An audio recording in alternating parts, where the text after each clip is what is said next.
What's up, everybody? Hey, it's great to talk to you tonight. This is Bama Insider Thursday night. I'm Mick Gillespie. Trey Yannity's with me tonight. And I guess for the next hour, we're going to do a podcast style of show where we're going to talk about Alabama football. The Crimson Tide obviously are in the bye week. They're off this week, and some of the starters are, licking their wounds, if you will, like mending up, and the young players are getting practice time that they really didn't get because of COVID. I mean, they've had the short spring and everything else, fall, and then, the way that things have gone this year, we've seen a lot of the starters in the regular season games. But how about a great start for Alabama?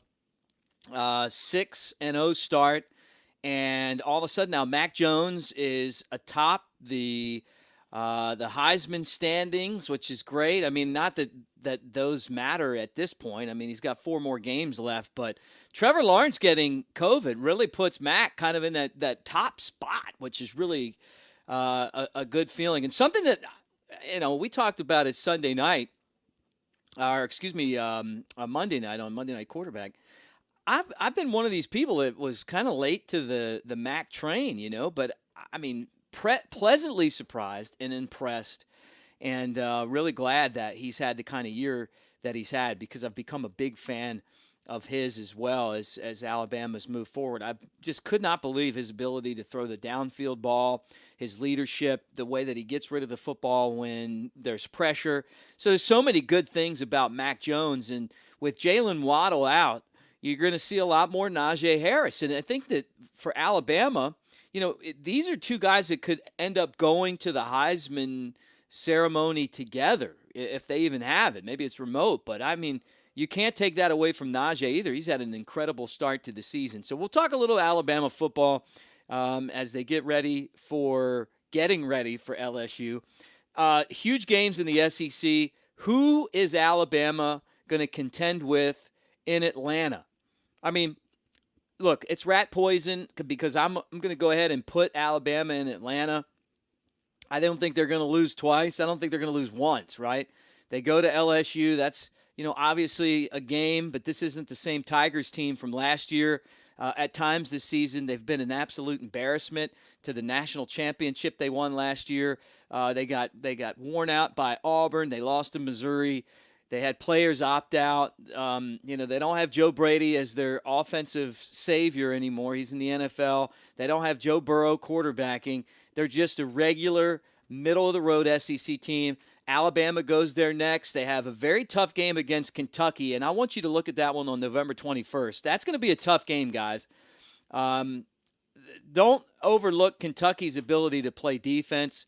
I don't think they'll beat Alabama. The Iron Bowl isn't the last game of the regular season, but November 28th, there's some payback due to them as well. They're going to be tough, though, because of, obviously of Auburn Jesus, so with the officials and Auburn Jesus, you automatically got to give them at least 10 points for that. And then they go to Arkansas, which could be another tough game because Arkansas is one of these up-and-coming teams. So 4 games left after the bye. I still feel very comfortable with where Alabama is. There's a week off, and then the SEC championship game. So, it feels like it's setting up for Alabama to go to Atlanta and play the winner of Florida and Georgia. But as you guys see, the phone lines are open, 205-850-0883. We're going to start doing this show every Thursday. So just get ready to hang out with me. Let me know, man. Look, I got my new studio set up here. Let's pan you guys around so you can see what we got cooking in here. Got my Bama football helmet, my Nick Saban picture. There's another one right there. A little look at that. Nick Saban signed football that's kind of glared out. So the studio is up, man. And I'm really excited about this. Let me bring Trey Yanity on before we get into this Georgia-Florida game and we take some of your calls later on in the show. But, Trey's he's kind of our behind-the-scenes guy. He obviously is a student at Alabama right now. So we get all of our, capstone news, where the hangouts are. I graduated from Alabama. I'm sure some of you guys that are watching did as well. So you know about Gillettes, and you know about Innisfree, and you know about Rounders. Maybe you go to R&R Cigar. I don't know, wherever you hang out. Kyle, welcome to the show. And what's going on at Alabama right now? Give me an update on campus. Yeah, let me get this name changed up real quick. First and foremost, Yeah, what's that? You're not Kyle Henderson. yeah, there we go. No, there's a lot going on campus right now. The buzz, Halloween this past weekend, holiday season starting to get going here. You mentioned Gillettes. I think they had record numbers on Saturday. R&R Cigar taking care of us throughout the weekend to the weekend. A lot going on right now. Bama continuing to roll. A lot to be excited about. Big show tonight. Like Mick said, we're going to be taking calls. Got a lot to cover, so I'm excited. Yeah. How are you doing? Well, I'm great. Look, man, I'm great. I just showed you the studio, so I'm like kind of like, settling in here for the first time. I'm pretty excited about it. Still trying to get all my lighting right and everything, but I was going to go back to the other studio that I work at here, which I have to drive to, and Kyle's like, "No, just try it, man. Just tell everybody." So guys, if just to let you guys know, as you watch, give us a thumbs up. Give me a thumbs up just based on the new studio, and know that like we're still working on this, but we're going to start hanging out on Thursday nights. We're going to have this this hour together. So get ready to talk football. And this is a weird week to start because we don't have a football game coming up on Saturday, but at the same time, there's a huge game between Georgia and Florida that I think it really affects Alabama's season, because I think they're going to play the winner of this football game, and I think that these are two very good teams. And you look at the slate on Saturday, and for any of you guys that watch the Bama Insider Tailgate Show, you'll know that right now I am absolutely on fire with my picks. I've had back-to-back 4-0 weeks, Trey, which you're the guy that tallies the score, which makes me like 18-4 on the year, which I've never been this hot before. But I'm as hot as a $2 pistol. Have you ever heard that term before? I've heard that one before. Yeah. So I mean, I just like, don't touch the barrel. Whatever. I mean, look, man, it's one of those things where I think partly for me this year, I've kind of been tapped into the SEC. And when you're betting against the spread, you don't bet on who you think's going to win the football game. Mostly, you bet on who you think how the game's going to turn out, like with the points. So I've done well with that. But let me ask you this before we get into this Georgia Florida game, and we're talking about campus and stuff. Did you go to a Halloween party? I did. We had we worked here not too late into the night. The game got done around 9:30. We had some work for probably about an hour and a half after, and that's kind of when it starts to get going around campus. So it was really fun Halloween. Got to see some friends. It was a great experience. Back to these standings though, real quick, Meg. This is ridiculous. We bring in the Bama Insider family, year one, month one, and you're dominating us. This is insane. But it's been a great run so far. We got to do some catching up this week. I think we'll we got some good games on the slate, so hopefully there's a chance there. But all is well, man. It's definitely been a fun season so far. Hey, look, I'm excited about next Bama Insider Tailgate Show Friday night. A week from Friday, we'll be at the Floor Bama in Orange Beach. So, Perdido Key, that's where we're going to be for that one. And that place is back open again. And it's what's so weird is that Alabama, and that's where we live, they just extended the mask rule until December. Which is it's kind of annoying, but I hope that it's saving people's lives, because if there's anything that reminds you to brush your teeth, it's that mask, right? Or maybe not eat garlic.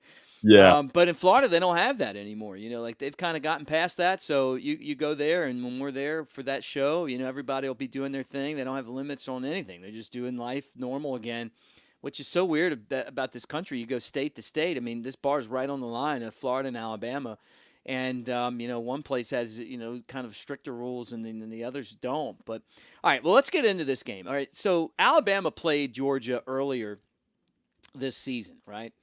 And when they did, Alabama won the football game. I didn't like Alabama in the first half a lot. I thought that the entire game for Alabama would look like the first half. Thankfully, it didn't. The Alabama came out in the second half and was a totally different football team. But Georgia's defense was able to disrupt Alabama. They hit Mac Jones. Georgia ran the football in Alabama. They caused some turnovers. The first half of the game was pretty concerning. Second half of the game was entirely different. Second half of the game, Alabama was bombing the ball over top of Georgia. Their defense was in Stetson Bennett's face the whole time. I kind of had this feeling that Stetson Bennett wasn't going to be the type of quarterback that could really hurt Alabama. I feel like those guys, the ones that hurt Alabama, the ones that give Alabama trouble, are the guys that can run and pass. We call those guys dual threats, right? The dual threat guys are the ones that that give Alabama trouble. Stetson Bennett doesn't do that. He's got kind of a weak, deep passing arm. He's a smart quarterback, but Alabama kept batting his passes down. And by the end of the game, I realized, like, I'm calling it the Brad Paisley, Trey. The country singer, the Brad Paisley, because he sings this song called Old Alabama, and he's talking about the group Alabama from Fort Payne, that was like huge in the 80s, right? And he took a bunch of their different songs, like cuts of their songs, and he plays this song about Old Alabama, listening to Old Alabama, and then he gets into those songs. And it's a really good song. Georgia's Old Alabama. Like, they're going to run the ball. They don't feel like they need like a dynamic quarterback. They're going to play great defense. The problem that they have is the same problem that Old Alabama had when they played against teams that had these dynamic offenses, is that the way that the rules set up now is that you have to score points, and they looked like a turtle on its back when they fell behind. And it was over.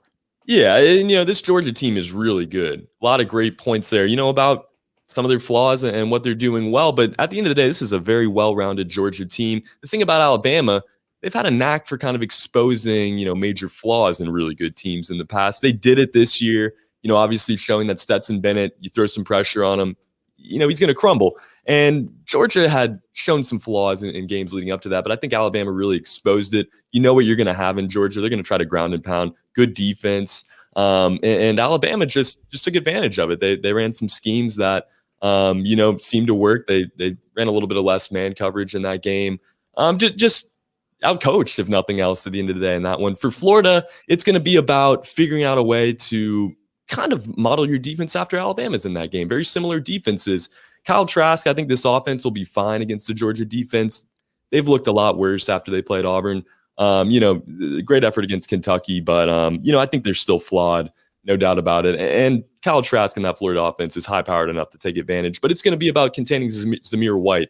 Stetson Bennett is what he is at this point in his career. He's still, showing some immaturity, showing how you can beat him. Zamir White is an excellent running back and doesn't have many ways you can beat him. So if they can figure out a way to contain him up front like Alabama did, it's going to be a long night for the Bulldogs. I don't want to give a score prediction yet. I don't want to pick this game yet. We got until Friday for that. So I'm going to, we don't have a show this Friday, so let's do it. I'm going to go ahead and take, I think I'm going to take the Gators in this one. We saw Georgia here. They have some flaws. Florida obviously does as well. They lost to Texas A&M earlier this season. Good Texas A&M team, coming off of an emotional weekend against Missouri with the brawl and everything. I think they're fired up. I think they're going to win this game. Who do you have in that one, though? It's a good question. I mean, I like Florida. I like Florida's offense. Kyle Trask is a quarterback who's kind of underrated and is someone that can make plays, even though they lost to Texas A&M, the fact that they played that game the way that they did, kind of back and forth, their defense has some issues, right? But their offense is able to score. I don't think Florida's going to be able to make enough plays to beat Georgia. I think that Georgia's going to win the game, and I think that Alabama's going to see Georgia again, and it's going to be tough in Atlanta, and the tickets are going to be hard to get, and who knows what the limitations are going to be on everything. But I'm going to say it right now. I'm taking Georgia. I just feel like until Florida beats this new Georgia team and this Kirby Smart program, they haven't beat them. They just had they Georgia runs the East. And for Dan Mullen, who I think is a really good coach, even with the Darth Vader outfit, I like him. Alabama is going to play Georgia again. I just feel like that. I felt like it when they played the first time. And if they lose to them, they might play them 3 times, right? Yeah. So I'm going to say Georgia. I think Georgia's going to run the ball. They're going to control the clock. Stetson Bennett's going to make enough plays, and I just feel like Kyle Trask and Florida are going to have a tough time making plays against the Georgia defense. I think Georgia's going to play confident football too.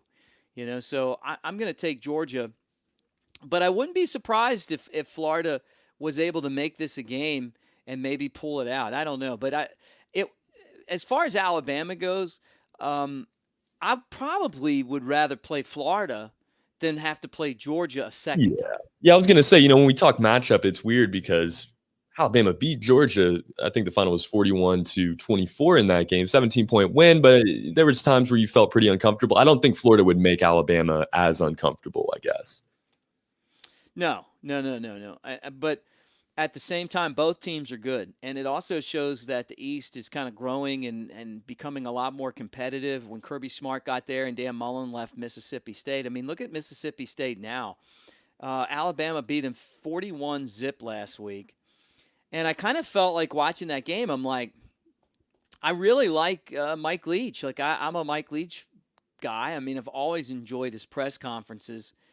But, they got a long way to go. And it really does show, like, how good Dan Mullen is as a coach. And the last year that he was at Mississippi State, I think it was the last year, right, where Alabama trailed State late and had to come from behind to win that football game. That was a tough matchup for Alabama that year. And if I remember correctly, they went on to win the national championship.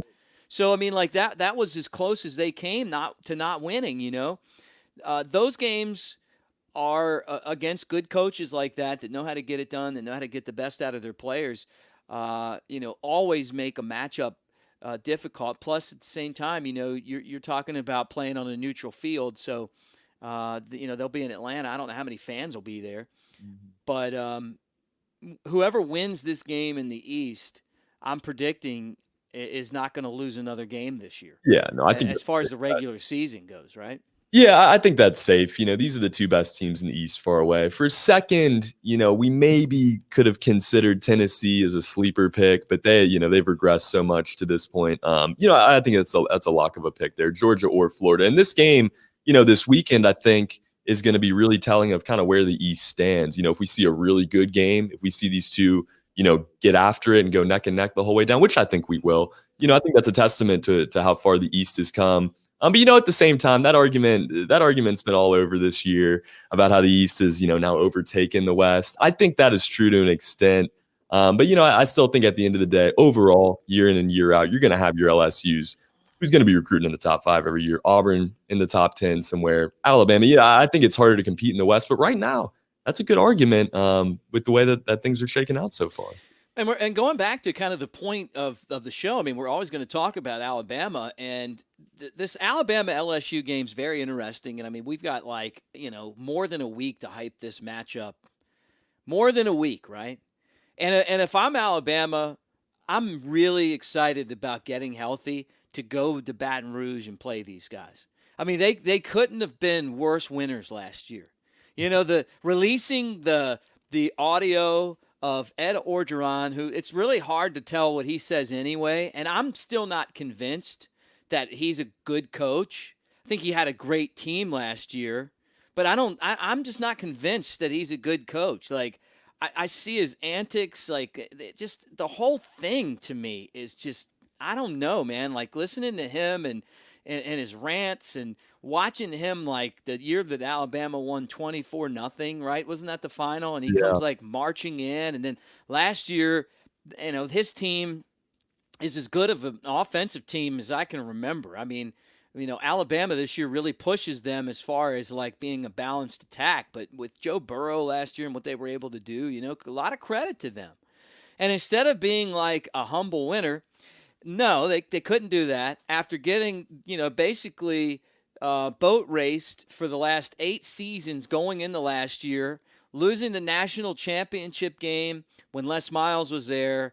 They instead of just winning and tipping their cap and saying, hey, this is, great game and good to see you guys. And, Tua, he's coming off an injury and, we appreciate it. And, good luck to you the rest of the way. They go in the locker room and they release a video somehow, whether it was on purpose or on accident, we never know, where Ed's in there running his mouth about F Alabama. F Alabama. And he doesn't, and Roll Tide and F this and F that. It's like, okay, all right, man. Like, you guys won. Like, tip your cap, man. Joe Burrow was great. And the biggest mistake that LSU made is not firing you and hiring Joe Brady as the head coach. Right. That's what they should have done. They should have just done that. Like, they should have just said, hey, man, look, you did a great job. Go lift weights down at Ole Miss again. We're going to keep Joe Brady here because he's really the genius of this offense and this team, right? Except he goes to the NFL. And look, man, I appreciate all the super chats. I'm on the crew now, so super chats go to me as far as what Kyle told me tonight. So I'm pretty pumped up about that. Good to have Trey on here, and it's great to talk to you guys tonight. We're taking your calls if you guys want to get in this at 205-850-0883. But here's my point. All right, it's like, be a humble winner, man. Yeah. And now it's yeah, and pop those up there. Can you pop those up there? Yeah, this is a great one right there. Ed Orgeron is not outsmarting anybody. Mm-hmm. I mean, he's not outsmarting. Would you want Ed Orgeron changing the oil in your car? I mean, come on, man. Yeah. And again, Tawny, thanks. Roll Tide, my friend. And I'm going to tell you right now, look, and I'm leaving this up here for a minute. This is my point. Is that one thing that I've learned about Alabama football since Nick Saban became the head coach is that payback is a, what? It is. And he does not forget. I remember the first Iron Bowl when, Nick Saban was like, he's saying, like, he gets a job and he's like, we play, how he is. We play every game, every game means the same amount, all games are the same, we don't really look at any game like it's any different. And then we got our butts whooped by Auburn. And after that, guess what happened? I never heard him say that again. He's like, well, our fan base thinks this one's a big one. Our players think this one's a big one. And then all of a sudden it's like he got it. And let me tell you guys about me. Trey, I went to Alabama like you did. I graduated from Alabama. We didn't beat Tennessee the entire time I was a student, which is, it's crazy to say that right now, guys. And Mark, I appreciate the super chat, brother. We did not beat them one time, Tennessee. All right? And we beat Auburn some, but we didn't beat them a lot. We beat them. We won some games against Auburn, but all of a sudden, like, things went downhill. We were kind of like Tennessee is right now. And then Auburn starts beating us every single time. And the guy that was the coach of the team is now a senator of Alabama, which is just crazy, right? And so the Nick Saban got number 6, when he popped the thumb on us. And I'll just never forget the humiliation of losing that game. And what showed me what Nick Saban's all about is that the next year Auburn came to Tuscaloosa and Alabama ran over them like a freight train. Like, Tommy Tuberville is a senator right now because people voted for him, but he's also a senator because Nick Saban pulled the lever and ran over his team 36-0 and could have beat them by 80. And I gotta say this about Tubbs, he didn't go in the locker room, and I mean I know he gave us the thumb, right? But he didn't go in the locker room and cuss the program and F this and F that like Ed Orgeron did. And what we have seen is that Tuberville was just an example of what's happened to all the guys that beat Alabama. I mean, look at Ole Miss, Yeah, beat us a couple times, and Alabama's runs them over. So yeah. I'm just saying, and Trey, just hold that thought for a second. I'm telling you guys right now that I feel like Nick Saban's going to be like Johnny Lawrence from Go Karate Kid. If you haven't seen it yet, the new Cobra Kai show, which is really good. He's like the sensei now. He was the guy that lost to Johnny when he did the crane on him. And, the whole thing is show no mercy. And honestly, I would love for Alabama to just go in there and just sweep the leg on these guys for 60 minutes. And I guess part of it's just Okay, you're going to out recruit us and you're going to beat us and we're not going to do this. It's like, dude, let's learn. I want all those LSU fans to be as quiet as they were when Alabama beat them for that national championship 21-zip when I'm walking out of the stadium in 2011. And then I haven't heard a word from them until last year. Trey? These are two just fundamentally in every single way different programs at the end of the day. This is, and this is a program that has done a lot of winning here in Tuscaloosa, obviously, over the last decade plus. So, I think for LSU, I'm not making excuses for this program by any means for the way they acted last year. It wasn't right. It was almost as bad as the Baker Mayfield, flag punching it down in the middle of, Ohio State Stadium a couple of years ago. It wasn't right. But at the end of the day, I think last year, you look at a team like Alabama and LSU after that game probably thought, in a sense, we just won the national title because with Tua Tagovailoa on that team, he wasn't 100% in that game. But at the time, LSU didn't know he was going to have to miss the rest of the season. So, when you're playing an Alabama team like that was number 2 in the country while you're number 1. You win that game on the road. In a sense, I feel like that was kind of their national title. And, that's that program too, that reaction. I think it's a testament to kind of, way they've represented themselves over the last few years. And I think just that feeling of beating Alabama, beating, a program like this. I spent a lot of time at Clemson in my childhood days, around the basketball program mostly. Mm-hmm. And one year, Clemson defeated the Duke Blue Devils. Duke was number 5 in the country, I think, at the time. Clemson was unranked. Everybody storms the court, this, that, whatever. We go to the press conference after the game, and Mike Krzyzewski made a great point. That reaction was insane. It was maybe a little too much, but we kind of want that to happen. We want to see the LSUs act childish because that means that we built something here. We have a program here that's worth reacting like that. So it was very unclassy. It wasn't the right way to do things, but I think at the end of the day, you just got to toot your own horn if you're Alabama and kind of take that as a compliment, if nothing else. Hit the thumbs up for us. Hit the like button, subscribe to our shows. We got a bunch going on here. I know it's the off week between Alabama and LSU. It's kind of the calm before the storm, but we're going to keep doing shows and getting you updated. And then I'm after Saturday, and we're going to talk about the SEC slate coming up. We kind of already got into the Florida and Georgia game, but we'll hit all those games before we bid you farewell. Alabama and LSU next week's going to be fun, and because it always is. All right. Tawny wants to know, of course, Alabama should be number 1. Chaz wants to know, what do we think about Bryce Young? How well do we think he's going to develop? I think this is a good question, Chaz. I think this is the perfect week for Bryce Young to get a lot of work because they didn't get a lot of work in the offseason because of the COVID.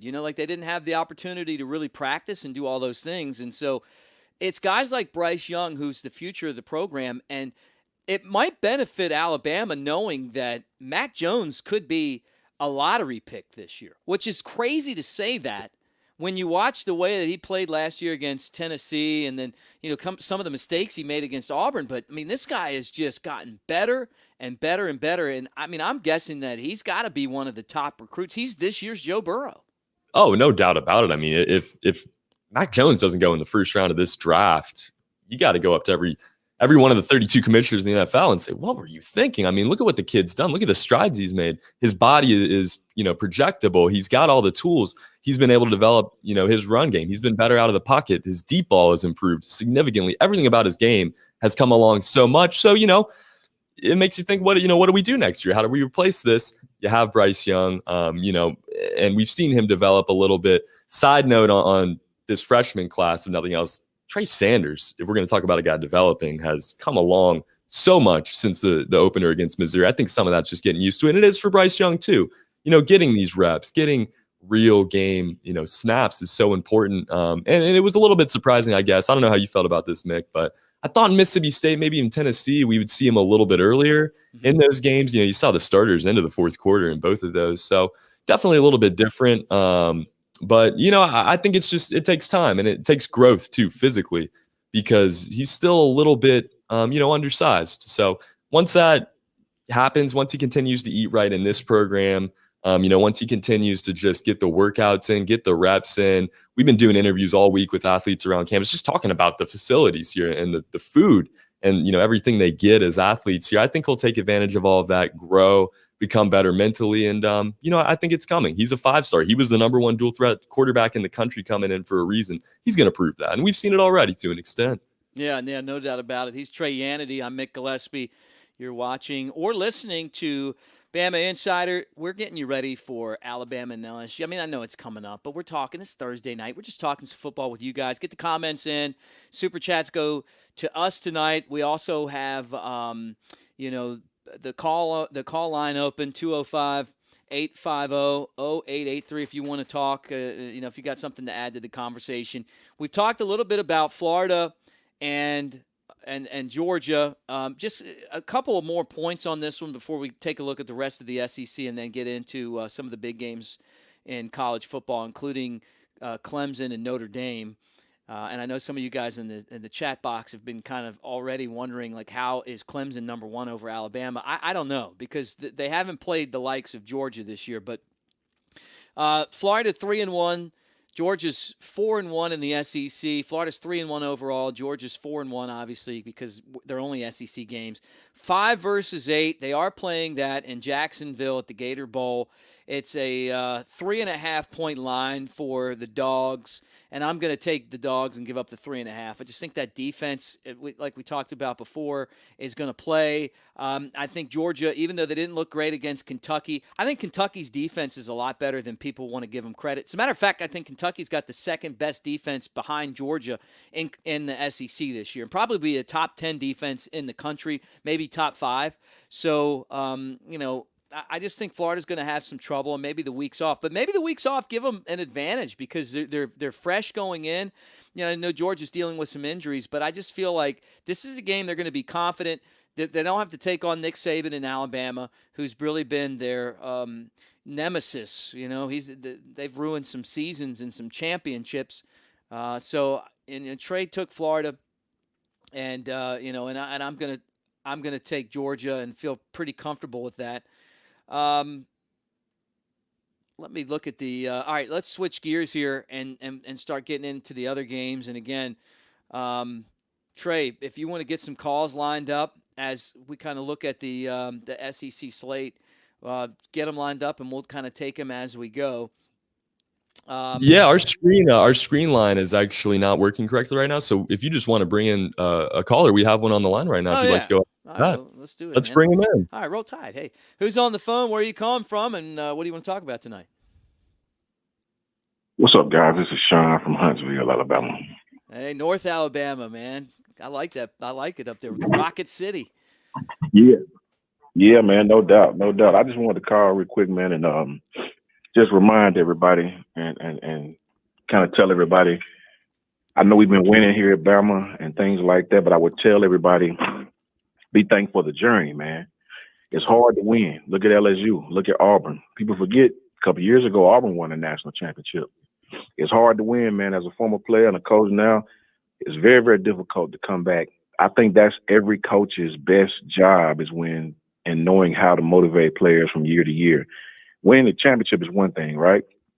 Coming back the next year, putting last year behind us, being competitive, being more than competitive in our case, winning another championship, coming back the next year, being competitive. That's difficult. That's difficult no matter how much talent you have. When you're 18 to 22, man, it's hard to get, it's easy, I guess I should say, to kind of fall off the hay wagon a little bit and believe your press clippings, rat poison, as Coach Saban like to say. But the journey, man, being competitive every year, that's why I tell everybody, with all due respect to Clemson and all these great programs, Ohio State, man, it's Bama, man. It's Bama. It's hard to win as long as we won, come back and be relevant the very next year. Thank God we have a coach that embeds that into the players' heads. And I'll just end by saying Auburn win a championship, come back the next year, 8-4, 8-4, 8-4. LSU lose a bunch of players. Man, we lose players to the NFL draft every year. 9 1 year, 7 1 year, 8 1 year. So come on, man. Stop hating on Bama, man. We do this every year. We competitive every year. And that says something about the head man in charge. Just wanted to drop that on everybody, man. It's Roll Tide. Shout out to my man, Kyle and Andrew. And you guys both there today do a great job. We'll continue to support as always.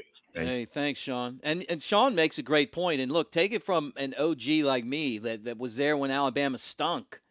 it's hard to win. And I mean, like, we lost our rivals a lot, Like, we didn't have these seasons like where they just kept rolling out another 10, 11, 12, 13, 14 win year, Football And now, Nick. I hey, mean, we traveled around in 2005. I think it was 2005. Yeah, we went to all the games, right? And it was like Alabama ended up beating Mike Leach and Texas Tech in the Cotton Bowl, right? On a crazy kick at the end of the game. Like, they had the lead on LSU and lost. They lost to Auburn that year because Mike Shula couldn't beat them.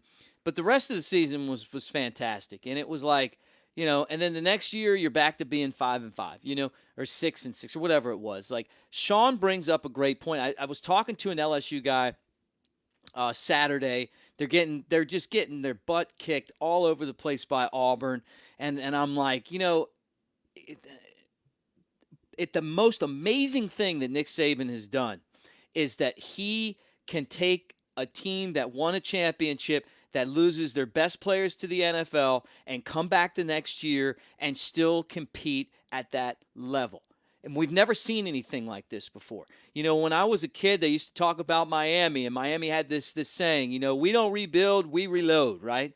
Yeah. And they had some runs, and they won a couple championships, right? Nebraska had a couple years where they won. Florida had some teams that competed. Florida State had, what they might want to call a dynasty. But when you look at the hardware, nothing compares to what Nick Saban has done right now. And I think that's a great call from Sean in Huntsville. And, it's money because that's what Nick Saban has brought to this program. It's the process, man. And you do have to enjoy the winning. I know I do. No doubt about it. We have another caller in line. We're going to get you on in just a second here. But like you're saying, Sean, excellent points. We take it for granted sometimes how great this program is every single year. Most programs have to rebuild. They have to have that process. This process is a lot shorter here at Alabama. It's replenish, reload, figure out what holes you need to fill, because most of the time there's not one glaring issue, on this team. And that's, what Nick Saban has built here. That's what this program has become, known for throughout the country. It's, it's really a blessing. And I think sometimes it's easy to take for granted. Let's get this caller in right now. 707. Hey, how's it going, guys? Big fan of the show, and I just kind of wanted to say, I know Mac Jones obviously is a big, runner-up for the Heisman. I just wanted to kind of touch bases on Najee Harris and how he performs, and what you guys think of him. In any way, do you guys kind of think he's kind of like Derrick Henry, the way he performs and able to rush and push and get those desperate third downs to convert him? And what do you think his chances are for making a Heisman this year? Yeah, look, I talked about that earlier. I mean, he's going to be in the picture for this, right? I mean, you're talking about a guy that's very different running style than Derrick Henry. But one thing that he has in common with Derrick Henry is that you can just keep feeding him the rock, right? Mark Ingram won a Heisman Trophy. Same thing, feed him the rock. And I love that about Najee. And now with Waddle out for the year, we're going to see more of Najee getting the football, and just because you got to give it to your playmakers, he can catch the ball. Obviously, he blocks well, but when he gets the ball, he's able to follow his blocks. He hits the holes. He's a punishing running back, and I think he's got a very good chance of getting, into the Heisman talk. I think one of the biggest problems is that Mac Jones is just going to, the way that he's throwing those bombs and leading this team, I think that Mac Jones and him are kind of going to take votes away from each other. And I just hope that one of those guys wins. What about you, Trey? I mean, you on? What's that? Yeah, no, I mean, I'm with you, Mick. I think this is going to be a tight race. Trevor Lawrence having to miss these 2 weeks is crucial. And I'm not going to say it eliminates him, but it's going to put him in a tough spot. I think it's going to come down to Justin Fields and Mac Jones. You got two guys that, one had no hype coming in, to an extent, no hype coming in, and has dominated. You have another guy that had all the hype in the world and has looked really good so far. So, it's going to come down to numbers to an extent. You got to hope that the name, sake of Trevor Lawrence, Justin Fields doesn't outweigh a Mac Jones in this situation. But, it very well could, unfortunately. Hopefully that's not the case. I think it's going to come down to the wire either way. And I think that's the three guys you see there. Najee Harris has done more than enough to this point, 14 touchdowns. It's just looked, unbelievable. But this is a quarterback's award, unfortunately. I think it takes, a year for running back like no other, like we saw with Derrick Henry. Najee's on his way, potentially. But, it's going to be hard for Harris to win this award just with the talent at the top at that quarterback position. Great call. And look, Najee, he has another one of those 5 touchdown games, and who knows, all of a sudden maybe he has that Heisman moment. I mean, and I think that that's what separates the guys that win the Heisman from the guys that don't. The biggest and the best Heisman race ever was when it was Peyton Manning and was it Desmond? Was it Desmond Howard, and it was Randy Moss, and it was Ryan Leaf, right? Loaded. And Desmond Howard had this interception, and he ran it in, and he did the thing, like the Heisman pose. And I thought Peyton Manning was the best player in the country. I thought he deserved to get it. He didn't, because it was Desmond Howard that had the Heisman moment. Was it Desmond Howard or Rod Woodson? It was Howard Desmond did Howard, the right? in the end zone. Okay, yeah, so it was Desmond Howard. Going back here, but I mean, like when Mark Ingram won the Heisman, there was a play in that Florida game when Alabama was trying to get past the Gators. They had to beat Urban Meyer. They had this was like the blockade of all blockades, because it was a great program, and he had that moment. Like he had the big game in the big game, right?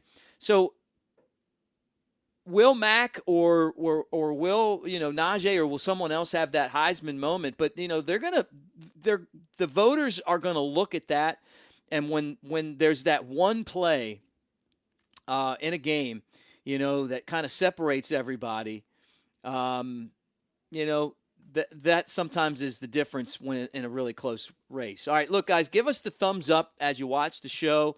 We love having you. We really appreciate the super chats. Subscribe to the channel. Great hanging out. He's Trey Yanity. I'm Mick Gillespie. And then if any of you guys have Apple Podcasts, this thing will be on the podcast. You'll be able to listen to it. So maybe you don't catch the whole show now. You get up in the morning, you want to listen to something, we're going to provide that for you as well. So we got some cool content that's on the Bama Insider podcast channel as well. All right, let's throw the graphic back up there, Trey, of the games in the SEC. I want to look at those one more time. All right, we talked about Florida and Georgia. Vandy and Mississippi State, that's a pillow fight. Yeah. Nothing really there to get into, except this is Vanderbilt's chance to get a win. Texas A&M and South Carolina. Texas A&M has surprisingly quietly snuck back into the race. They're that team that's in, I feel like, almost the catbird seat because they don't have to play in the SEC championship game to get into the national championship playoff. They have one loss against Alabama. They had the good win against Florida. This could be a tough game for them Saturday. South Carolina's already beaten Auburn. They can be tough at times, so that's an interesting matchup. Tennessee and Arkansas, another game we're going to brush on before we get into the Clemson Notre Dame game. I just, for Tennessee, Jeremy Pruitt, I don't say he's on the hot seat, but I thought this was going to be the year where he really turned things around.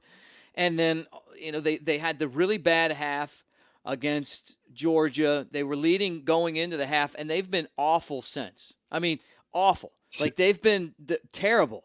So he's got to figure out a way to right the ship. They got beaten up by Kentucky. That's an embarrassing loss for Tennessee. And then Alabama came into their house and whooped them for the 14th straight year. Arkansas has been the opposite. I talk about wrestling a lot because I watch wrestling. I like wrestling. Like, I grew up watching wrestling. And there's this thing, like you sometimes, you lose the match, but the way that you fight in the match, you get over. Like, people are like, hey, this guy's good. Stone Cold did not beat Shawn Michaels in WrestleMania, but he got bloodied and he fought really good. He's the next guy. And then that match kind of got Stone Cold over, and he became like, a big star after that. I feel like Arkansas has gotten over a couple times this year in some of these losses. Even last week to Texas A&M, they didn't win, but they fight. They put up, some good numbers. They do a lot of things well. this is the week that they've got to prove that they're up and coming. They've got to beat Tennessee. I mean, this is a huge opportunity for Arkansas because this is a team, that kind of matches up with them evenly at this point in the season. I'd say Arkansas even has the favor in this matchup to an extent with the way they've turned it around this year, the way they've looked. You talk about a get-over game. I think it was even from week 1 against Georgia. They were up at the half in that game, and since then, it's just been motivated football for this team. First-year head coach there, Felipe Franks, transferring in. I love this Arkansas program, the way they're heading. And you know what? Alabama plays them week 10 this year, so you might have to keep that one, asterisk on the calendar there. We're looking over a lot of these games, but this Arkansas team is looking good. That A&M Arkansas, that A&M South Carolina matchup as well is going to be a fun one. But like you're saying, this A&M team, this is, if you're not Clemson, if you're not Ohio State or Alabama, I think you want to be Texas A&M right now because they have the path. They play a very favorable schedule the rest of the way, and they don't have to play Alabama anymore. They don't have to play Georgia or Florida. So, if you're going to be one of these schools, I think Texas A&M is the clearest route out of anybody, maybe other than Cincinnati. Cincinnati's right there. We haven't given up on them yet, but this game is another one for them that they have to prove themselves in, and they've kept steady after playing Bama. All right, let me put a chat up like the Met crowd. Pro wrestling. Look, I'm not saying I watch it all the time now, but when I was a kid, I did. Like the Hulk Hogan and then The Rock and Stone Cold and NWO. Look, I like it. Okay. When it's on, I watch it. I'm too busy right now, but I don't think it sucks. A little stage, maybe. I don't know. Yeah. Hey guys, hit the thumbs up for us as you watch the show, subscribe, hang out with us tonight. All right, look, we talked about Texas A&M. They're number 7 right now, and Alabama's already beat them. And I'm saying that they're kind of sneaking back into that picture where like Alabama could play in the SEC championship game out of the West, and that Texas A&M could be that team that kind of slides in there and the playoff and doesn't have to play in the SEC title game. And so the reason why it's going to get a little bit easier is at 6:30 Central Time at Notre Dame Stadium in Indiana, in South Bend, Indiana. Clemson comes in 7-0, 6-0 in the ACC. They take on number 4 Notre Dame, and Notre Dame is 6-0 and 5-0 in the ACC. So it's a 5-point spread. Clemson won't have Trevor Lawrence. It's a 5-point spread, and I don't think Notre. I'm let me say this too. Not only did I grow up a fan of watching wrestling. And look, I got some help here, and thank you, my friend. It was phenomenal in the 80s and the 90s. Here we go. Up the argument on wrestling now. Yeah, but I was a Notre Dame guy. I'm Catholic, like Notre Dame's great, and then I went to school at Alabama, and that ended. And I realized, like, since I've kind of been around like really great college football, that Notre Dame is the most overrated program in college football. Like, these guys are not number 4. They're not that good. Every year they're probably 3 to 10 spots higher than they should be, right? Clemson's going to go in there with the backup quarterback. If you smell what the Rock's cooking. Thank you, Joshua. And I think that Clemson is going to lay the smackdown on their candy asses. I'm with you, Mick. I think this isn't going to be close either. You don't have Trevor Lawrence, but you have a backup quarterback that is the number 2 recruit in the country coming in who is capable. And, it took a second on Saturday to get into that rhythm, but he ended up with 2 TDs, I think 360 yards, something like that. Looked great. Didn't throw a pick. I think Clemson's going to run away with this one. This is not a great Notre Dame team. They're ranked in the top 10, but they, only beat Georgia Tech by 10, 13 points the other week. And that's a really bad Georgia Tech team. They struggled against Duke in the opener. This Notre Dame team is different. Brian Kelly's always going to coach his teams well. But they don't have the players this year. And I think that being, in the top 10, this is a big opportunity for Clemson to get that, signature, I guess, resume, I don't even know the word justifying win, because they're going to justify in the playoff like they do every year. But this is a big game. This is the biggest game Clemson's going to have to play all year, maybe for the next 5 years, because if they lose this game, all of a sudden maybe they can't win without a guy like Trevor Lawrence, and they'd have the recruits coming in. But it's going to be different for this program, and this is a big game for them. I heard a nugget today. I think it was Miami way back in the day. Brought a 36-game winning streak into South Bend to play a Notre Dame team that was around the same ranking they are now. Lost that game. Clemson takes a 36-game win streak into South Bend this weekend, so anything's possible. But no, I think this is going to be a blowout, and I don't think it's going to go the Irish's way. Hey, look, we love the comments, and keep sending them in there. Metcalf, appreciate that, my man. He's Trey Yanity. I'm Mick Gillespie. This is the Thursday show on Bama Insider. We're going to keep doing this the rest of the year. So we're going to talk football with you guys. We're going to try to do enough where we're on every night, because there's just so many things going on right now. Getting back to the Clemson and Notre Dame conversation, before we do, though, hit the thumbs up, subscribe to the page, get involved. We love the super chats. We really appreciate you guys kind of being involved in this and hanging out. If you want to call in and get in on the conversation, we'll take your calls as well. 205-850-0883. All right, look, we've had some awesome comments and some great, calls this week. I mean, this is, especially for a show that's just starting out.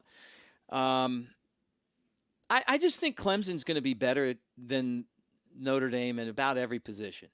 And I feel like Dabo Swinney is, look, I'm not saying anything that anyone else doesn't agree with. He's one of the best coaches in college football. This is a guy, he's not on the Nick Saban tree. He's on the Alabama tree. He was a receiver on the 92 team. And, last year, in the last few years, I've worked with Jay Barker on the Tailgate show. Obviously, we're not together now. But Jay was the quarterback on the team, and Dab was a walk-on, and he got that nickname as a kid. Do you know this story? You probably do, Trevor. I've heard of it. The Dat Boy, Yeah, that boy did it, right? Yeah. It's pretty funny, and it's stuck, and he's been Dabo ever since. Yeah. But he knows, like, this is the perfect opportunity for his program to go in there and win without Trevor Lawrence. And it'll make them better if they go to Notre Dame and they win without Trevor Lawrence. Not to say that, Trevor Lawrence isn't possibly the best player in college football, because he possibly is. He's definitely amongst a handful of the greats, but at the same time, he's not going to be there because of COVID. And if your team goes to Notre Dame and you figure out a way to win without them, even though I don't even think that it matters, but I think they could just hand the football over and run over Notre Dame for 60 minutes and they'd still win. I think it's going to make – I don't think Notre Dame's any competition. Killa is exactly right, man. I just don't see it, man. I'm trying to see every possible way where, hey, that they have a shot. I just don't think they have a shot. I think that it's going to be a lot of Clemson, not much Notre Dame. And when Notre Dame wins a game like this, I'll believe it. When they win one of these games, then come talk to me. That's the thing. It's like, Notre Dame has never been able to prove it in this situation. And for Clemson, this is a real chance to win without an NFL prospect. And DJ Uiagalelei is going to be an NFL prospect at some point in his career, but he's not there yet. So this is going to be that test of, can you prove yourself if you're Clemson? And if you look at the matchup just on paper, Notre Dame expects a lot out of their defense, and Clemson's defense is just simply better. They're going to beat them there. I think on offense, Clemson's offense, even without Trevor Lawrence, is leaps and bounds ahead of Notre Dame's. You have a top 2 running back, on your team, a great receiving core, even without Justin Ross. So it's going to be impossible, I think, for Notre Dame to win this game. I'm not going to say impossible. It's going to be really hard for Notre Dame to win this game, even at home. We have another caller. You want to bring him in real quick before we get out? Yeah, go ahead. Let's bring him on. Where are you calling from? What's your name? And what you got on your mind tonight?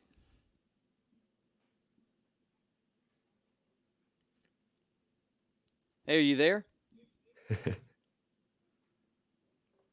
Oh. I'll try to get him queued up. I can't hear him.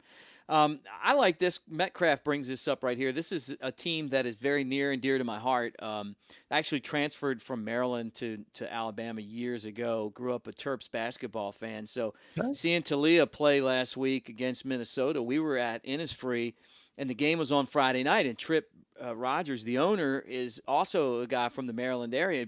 Look up and you see, Talia in there. I broadcasted some of Talia's games when he was at in high school at Thompson. I love him. Look, I love the guy. Like, I wish he would have stayed at Alabama. I thought it was hilarious to, like, the first game Maryland's playing like Northwestern, and they're terrible, and everybody's like, this guy's a bust. And then all of a sudden Minnesota found out the hard way that Talia's back, and he's just going to do nothing but get better, So congratulations, Mike Loxley, and getting Talia there. I mean, like I said, I wish Talia would have stayed. He doesn't have 5-star players around him anywhere anymore, He's going to get hit a lot. It's going to be ugly when they play some of the bigger schools, but they take on Penn State this week, and I feel like Maryland has a chance. I mean, it's early in the season. They haven't had to deal with a bunch of injuries yet. Normally, those type of programs are a lot like Vandy. Like once they kind of get their starters hurt, and then they have to dip down into the backups. They don't have a lot of depth, but they could push Penn State. Penn State's one of their big rivals. They hardly ever beat Penn State. That goes all the way back to the Joe Pa days. James Franklin's a heck of a coach. Penn State's had a rough start to the season. This is a game that they won a lot. So I think Penn State's going to win this game, but I would love to see Talia really give them a bit of a struggle. Yeah, I mean, no doubt. It's been so fun to watch how Talia is going on and had success early on here at Maryland. But, Metcalf makes a good point. This is a 24 I don't like favorite. That's just that might be my lock of the week if we had it this week, because that's just too much. This is going to be a great game, I think, for both offenses. Penn State needs to win this game desperately after what has happened early on in their season, which is why I think that number is so shocking. You lose to Indiana in the opener. You play a decent game against Ohio State last week. You weren't going to win that game, but still being a 24-point favorite after that is a little bit surprising. I don't know, but I think that's the Big Ten at this point in the season. We really don't know. We saw Michigan go down to Michigan State last week after Michigan State looked like a group of 5 school in week 1. So anything's possible in this league, but why not? 24. He's saying it's a lock they can't cover. I'm saying Maryland could even win this game. So we'll see how it goes. I think the problem that Maryland has is that they don't play defense, and I would love to see Maryland beat them. Like, that would be a really big win for Mike Loxley. Anyone that's met Mike Loxley when he was Alabama's offensive coordinator, assistant head coach, or whatever, you love the guy. He's had to deal with tragedy when his son was murdered. Like he's done it all, and he's a great guy, and he does things the right way. And look, you just want to see this program, which isn't a great program, have success because you're pulling for him, But Penn State's got the horses, and Maryland has a tough time tackling. So I think that's where the Terps' problem is going to run into against Penn State. But 24 points is a lot. I agree. That's a lot. I mean, if they protect Talia and just let him throw the ball around, they ought to be able to cover that spread. So, yeah, definitely. All right, guys, hit the thumbs up button, subscribe, and we really appreciate you hanging out with us. Before we get off here, we'll talk about a couple more games and then bid you farewell for the night. Michigan at 11 a.m. Central Time plays Indiana. Michigan and Jim Harbaugh, when Jim Harbaugh took the job, I mean, I was kind of like, hey, Jim Harbaugh is going to be a great hire. He got paid a lot of money, but he just can't figure it out. I mean, that loss last week to a Michigan State team that was like a 20-some point underdog, that's embarrassing. I mean, that stinks, I get it. You had to win over Minnesota, but after Maryland beat Minnesota, that doesn't even look like a good win anymore. Jim Harbaugh hasn't beaten Ohio State. I saw we got an Ohio State guy on the board right now, just making a bunch of comments. Ohio State doesn't want any bit of Bama, by the way. Just FYI, just hope that they play somebody else, because this Bama team would bomb them all night long. But they're good. Ohio State's good. They're in that top 3. They're right in that top three. It's Clemson, Alabama, and Ohio State, and everybody else. Michigan's found that out the hard way because Ohio State has just beaten them into the ground.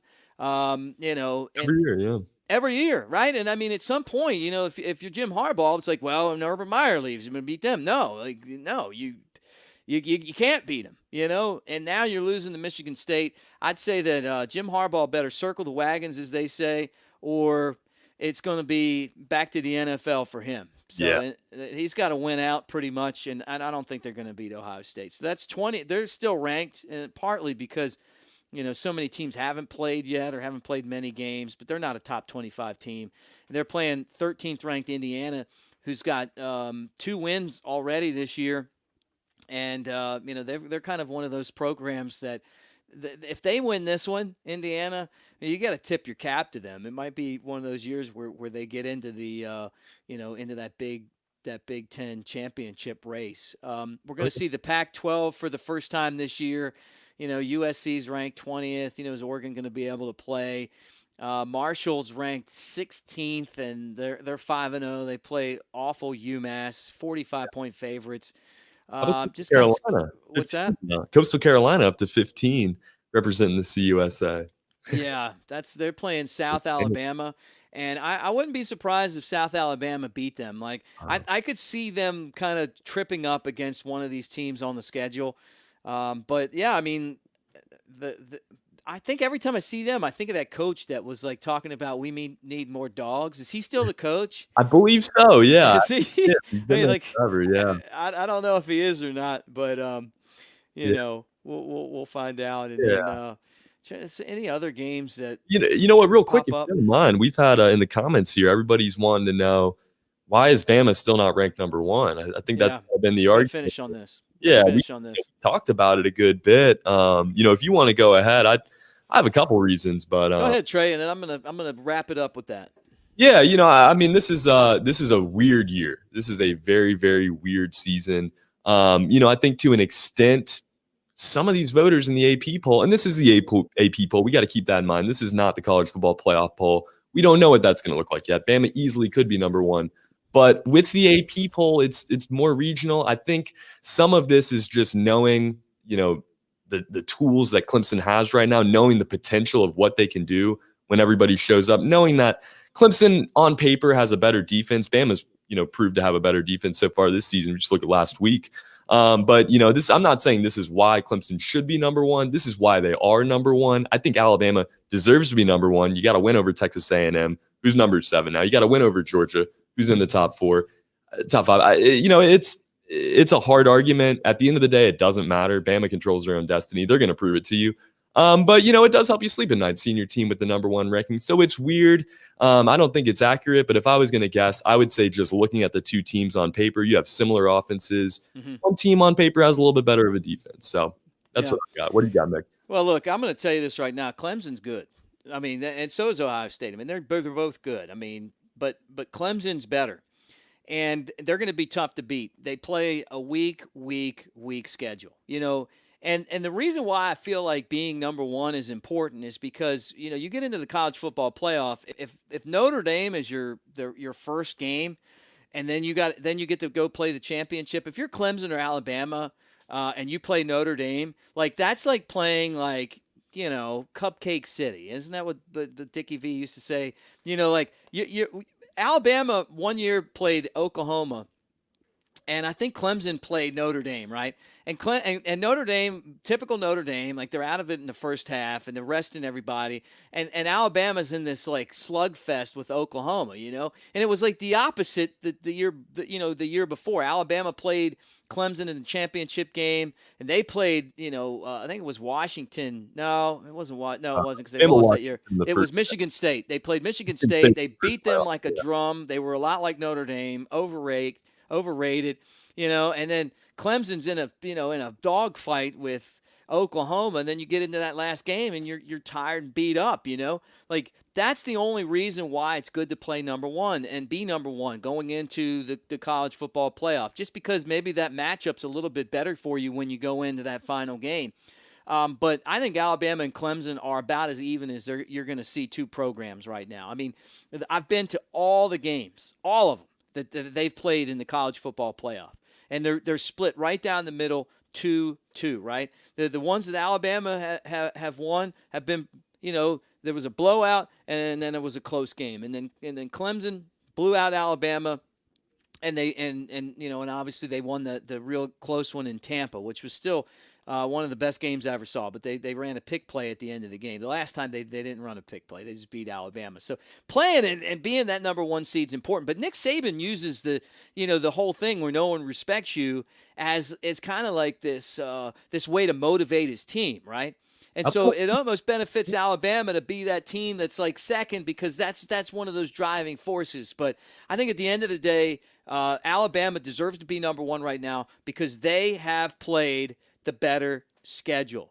They've played the better schedule. And they've had to play Georgia. They've had to play Texas A&M. They had to play at Tennessee. They're going to play LSU and Auburn. And I know those teams like LSU's, a shell of themselves from a year ago, but they still got to go down to Baton Rouge and do that. Auburn, and they play Auburn and they play Auburn Jesus at the same time. That's like a 2-on-1 handicap match. It's hard. It's hard. This team's found out that, you don't want to take on Auburn Jesus now. So, no, it's crazy. I mean, these two teams are so even. And, we got the comments coming in. I think Alabama wants to be number two. Let's stay at number two. Why not? It's rat poison to be number one. Let Clemson see that number one as much as they want. And, we'll see how it shakes out in the end. That's all that matters. Who's hoisting the trophy? All right, Trey. And for those of you that watch the show, man, please give us a thumbs up. Please subscribe. We're going to do this next Thursday. We'll be back. No Tide tailgate. No tailgate show this week. No Bama Insider tailgate. No talking Tide on Friday because, obviously we got a week off, but we'll be back next week, Friday night. If you're down in the Gulf Coast or you want somewhere to come hang out, we're going to be at the Floor Bama, right on the line, man. Right on the line. Orange Beach. Perdido Key for the Bama Insider Tailgate Show. So come by and hang out with us there. It's going to be a lot of fun. Kyle's going to have more content coming up. Check out our podcast, Apple Podcasts, Spotify, or wherever you get your podcasts. This show Kyle had a chance to talk to Andrew Bone today. Sage Ryan picked LSU over Alabama last week. That's more motivation for Alabama to lay the smackdown on LSU's candy. You know what? And we'll have all that content right here on our YouTube channel and obviously on the podcast. Trey, thanks for doing this, man. I got to get off because you got some homework to do, man. So I got to get you back to campus so you can do your homework. I appreciate that, man. Working up. We got papers due tonight. We got to test something. I don't know. I'm catching up, so we're getting to it. Have a great weekend, Mick. Go get some screwball. Hit up R&R. I will. You study up, and then when you celebrate, have a drink for me at Innisfree or Rounders or Galette's or wherever you guys hang out these days. And for all of you guys that hung out with us tonight, we really appreciate it and continue to do that. And again, like the show, subscribe, hang out, Bama Insider. So we're going to be updating you on the recruiting as that comes and then get you set for Alabama, LSU, all that coming up. I'm Mick Gillespie for Trey Yanity. Talk to you guys soon.